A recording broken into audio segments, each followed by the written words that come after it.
Hello guys, welcome to our channel literature insight. இன்னைக்கு நம்ம பார்க்க போற summary every man A Miracle and Morality Play.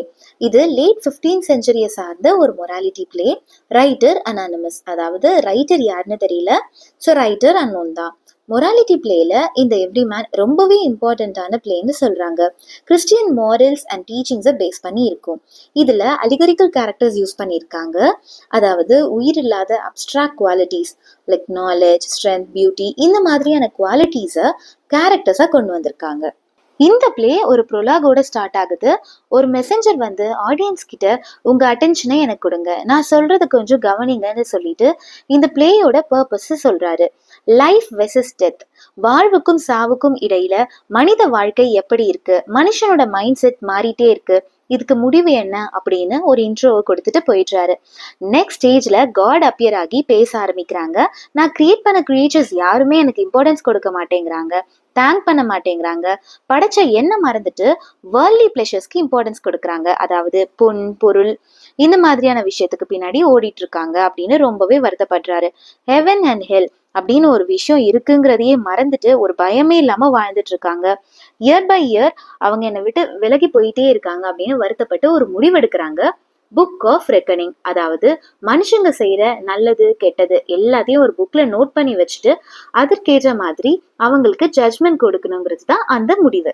இது கிறிஸ்டியானிட்டியில இருக்கிற ஒரு கான்செப்ட் தான்.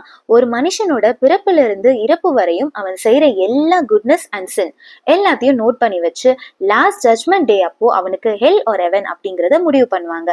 ஸோ இதுதான் காட் டிசைட் பண்ண அந்த புக். இப்போ கடவுள் அவரோட மைட்டி மெசஞ்சரை கூப்பிடுறாரு. அவரு தான் death. So allegorical character start ஆயிடுச்சு பாத்தீங்களா. டெத்தை ஒரு கேரக்டரா டிஸ்கிரைப் பண்ணியிருக்காங்க. ஸோ டெத் கிட்ட கடவுள், இப்போ நீ உலகத்துக்கு போய் மனிதர்களை இங்க கூட்டிட்டு வா, அவங்களோட அந்த புக்கோட கூட்டிட்டு வா, ஸோ அதை வச்சு அவங்களுக்கு ஹெல் ஆர் ஹெவன் அப்படிங்கிறத டிசைட் பண்ணிக்கலாம்னு சொல்லிட்டு காட் டிஸப்பியர் ஆயிடுறாரு. இப்போ டெத் உலகத்துக்கு வராங்க. வந்து எவ்ரி மேனை பாக்குறாங்க. எவ்ரி மேன் அப்படிங்கிறது ஒவ்வொரு மனுஷனையும் இங்க குறிக்குது. இப்போ ஈச் அண்ட் எவ்ரி மேன் அப்படின்னு சொல்லுவோம் இல்லையா. எவ்ரி மேன் நல்லா அழகா ட்ரெஸ் பண்ணியிருக்காங்க, விச் மீன்ஸ் வேர்ல்ட்லி பிளஷர்ஸ்க்கு இம்பார்ட்டன்ஸ் கொடுக்கறதா காட்டப்படுறாங்க. இப்போ டெத் எவ்ரி மேனை மீட் பண்ணி நீங்க எங்க போயிட்டு இருக்கீங்க, நீங்க கடவுளை மறந்துட்டீங்களா அப்படின்னு கேக்குறாங்க. நான் தான் டெத், உங்களை கூட்டிட்டு போக தான் வந்திருக்கேன், என்னோட ஜேர்னில என் கூட சேர்ந்து வாங்க அண்ட் உங்களோட அந்த புக் ஆஃப் கவுண்டையும் கொண்டு வாங்கன்னு சொல்றாரு. இதை கேட்ட எவ்ரி மேன் ரொம்பவே பயந்துட்டு எனக்கு இன்னும் கொஞ்சம் டைம் கிடைக்குமான்னு கேக்குறாங்க. பட் டெத் அதெல்லாம் முடியாது, வேணும்னா உனக்கு கம்பெனி கொடுக்க யாராவது தைரியமா முன் வந்தா அவங்கள கம்பெனிக்கு கூட்டிட்டு வரலான்னு சொல்றாங்க. இப்போ எவ்ரி மேன் ஃபெலோஷிப்பை மீட் பண்றாங்க. ஃபெலோஷிப்னா ஃப்ரெண்ட்.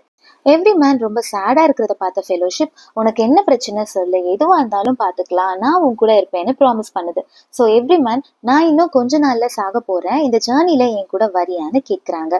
இதை கேட்ட உடனே ஃபெலோஷிப், எனது டெத்தா, டெத் வரையும் உன் கூட வரணுமா, அதெல்லாம் வர முடியாது அப்படின்னு ஹெசிடேட் பண்ணிட்டு போயிடுது. அடுத்தது எவ்ரி மேன் தன்னோட ரிலேட்டிவ்ஸான கிண்ட்ரட் அண்ட் கசின்ஸ் கிட்ட போறாங்க. தான் ஆடாவிட்டாலும் தன் தசையாடும் அப்படின்னு ஒரு ப்ராவர்ப் இருக்கு இல்லையா. ஸோ ஃப்ரெண்ட்ஸ் போனா என்ன, ரிலேட்டிவ்ஸ் கண்டிப்பா ஹெல்ப் பண்ணுவாங்க அப்படின்னு கிண்ட்ரட் அண்ட் கசின்ஸ் கிட்ட ஹெல்ப் கேட்டு போறாரு. அவங்கள மீட் பண்ணி அவரோட ஜேர்னியை பத்தி சொல்றாரு. பட் இறந்து போயிடும்னு தெரிஞ்ச உடனே அவங்களும் ஆஸ் யூஷுவல் எவ்ரி மேனை கை விட்டுட்டு போயிடுறாங்க. இப்போ எவ்ரி மேன் கூட்ஸ் அண்ட் ரிச்சஸை மீட் பண்ண போறாங்க. கூட்ஸுங்கிறது இங்க மெட்டீரியல் வெல்த். எவ்ரி மேன் எல்லாரை விடவும் இந்த கூட்ஸை தான் ரொம்பவே லவ் பண்ணியிருப்பாரு. ஸோ கூட்ஸ் கண்டிப்பா நமக்கு ஹெல்ப் பண்ணும் அப்படின்னு போய் ஹெல்ப் கேட்பாரு. ஸோ ஆஸ் யூஷுவல் சாகணும்னு தெரிஞ்ச உடனே கூட்ஸும் இவரை கை விட்டுட்டு போயிடும்.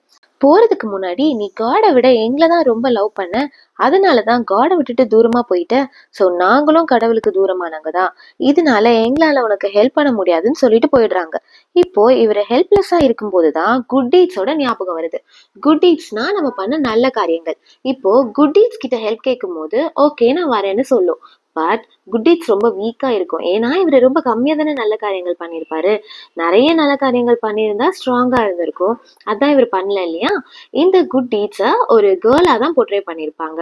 இப்போ குட் டீட்ஸ் தனியா வராம தன்னோட சிஸ்டர் நாலேஜையும் கூட்டிட்டு வராங்க. பட் நாலேஜ் என்னால டெத் வரைக்கும்லாம் வர முடியாது, பட் கன்ஃபெஷன் வரையும் என்னால வர முடியும்னு சொல்லுது. இப்போ எவ்ரிமேன் தன்னோட தப்பை ரியலைஸ் பண்றாரு. நம்ம நிறைய நல்ல விஷயங்கள் செஞ்சிருந்தா குட் டீட்ஸ் நல்லா ஸ்ட்ராங்கா இருந்திருக்குமே, நமக்கு ஹெல்ப் பண்ணிருக்குமே, பட் நம்ம அந்த மாதிரி பண்ணலையேன்னு சொல்லி வருத்தப்படுறாரு. இப்போ நாலேஜ் எவ்ரி மேனை கன்ஃபெஷனுக்கு லீட் பண்றா. கன்ஃபெஷன்னா தன்னோட பாவங்களை அறிக்கையிட்டு மன்னிப்பு கேட்கிறது. ஓகே, இப்போ இந்த ஜேர்னில குட் டீட்ஸ் அண்ட் நாலேஜ் மட்டும் இல்லாம பியூட்டி, ஸ்ட்ரென்த், டிஸ்கிரிஷன் அண்ட் 5 விட்ஸும் ஜாயின் பண்ணிக்கிறாங்க. நாலேஜ் எவ்ரி மேனுக்கு ஒரு ப்ரீஸ்ட் போய் பாரு, அவர் உனக்கு நல்ல விஷயங்களை லீட் பண்ணுவாருன்னு அட்வைஸ் பண்ணுது. அதை கேட்டுட்டு எவ்ரி மேனும் ப்ரீஸ்ட்டை பார்க்க போறாங்க. இவர் போன அந்த டைம்ல உங்களுக்குள்ள ப்ரீஸ்ட்டை பத்தின ஒரு ஆர்குமெண்ட் போகுது. சில நல்ல ப்ரீஸ்டும் இருப்பாங்க, இல்ல சில ப்ரீஸ்ட் கரெக்டா சொல்ல மாட்டாங்க, லீட் பண்ண மாட்டாங்க அப்படின்ட்டு ஒரு சின்ன ஆர்குமெண்ட் போகுது.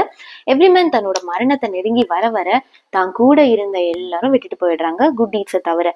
இந்த மரண தருவாயில எவ்ரிமேன் ஆடியன்ஸை பார்த்து நம்ம வேர்ல்ட்லி பிளஷர் பின்னாடி போறதெல்லாம் வேஸ்ட், நம்ம செய்யற நல்ல காரியங்கள் மட்டும்தான் நம்ம கூட வரும், இது யாரும் மறந்துடாதீங்க, ஞாபகம் வச்சுக்கோங்கன்னு சொல்லிட்டு இறந்து போயிடுறாரு. அவர் இறந்து போனதுக்கு அப்புறம் அவரோட சோல் கடவுள் கிட்ட போகுது. அங்க ஏஞ்சல்ஸ் அவரோட அந்த புக்கோட நின்றுட்டு இருக்காங்க. ஏஞ்சல்ஸ் அவரை ரிசீவ் பண்ணி ஹெவனுக்கு தான் கூட்டிட்டு போறாங்க. பிகாஸ் அவரு தான் தன்னோட தப்பெல்லாம் ரியலைஸ் பண்ணிட்டு கன்ஃபஸ் பண்ணி மன்னிப்பு கேட்டாரு இல்லையா.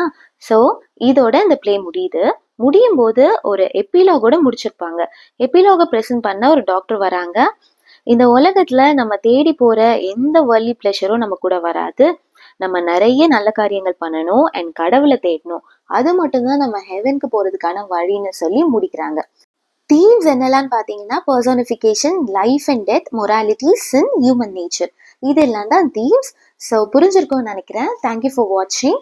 நெக்ஸ்ட் எந்த டாபிக்ல வீடியோ போடலான்னு கமெண்ட் பண்ணுங்க. Two subscribe and support. Thank you.